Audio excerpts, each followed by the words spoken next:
You will deliver like a Hebrew woman. Amen. Don't worry. Your delivery is going to be like a Hebrew woman. Amen.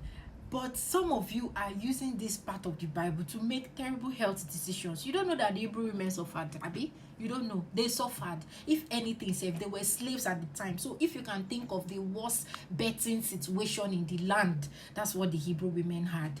Please, before I even start to educate you guys on this thing, I don't want, if you're not a Bible student, I don't want to argue with you. Please go to the back, Felicia. Bible students, come to the front and let's talk about it. In the book of Exodus chapter 1, read from like 15. Now, let me just go down memory lane a little bit so you know why the Bible said what it said.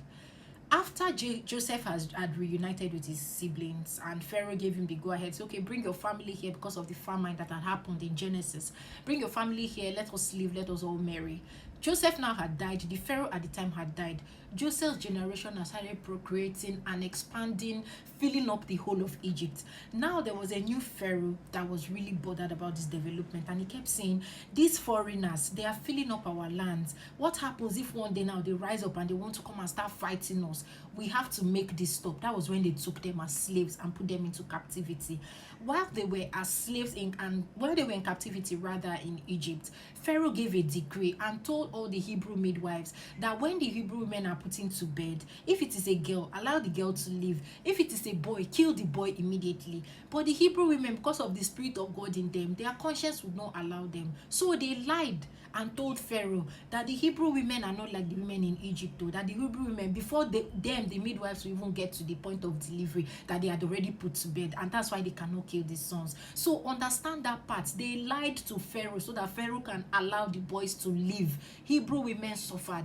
Just like every other woman put into bed suffers, Hebrew women suffered. Once again, go and read it. It's in Exodus. Start from 15 down. You are going to see this. So after Pharaoh had believed the Hebrew midwives that, okay, the Hebrew women were put into bed fast, he now said, okay, since they are not letting you to kill them while they give birth to them, immediately you give birth to them, throw them in the river Nile. And that's how the story of Moses came about, because they were trying to hide Moses in a basket. But that one all is Bible talk. I'm just saying this to say that do not refuse medical intervention from your medical team in the name of I will deliver like the Hebrew women, because some of you pick one part of the Bible and hammer on it. You will not read up, you will not read down to see exactly what the Bible is talking about. You just pick that part of the Bible.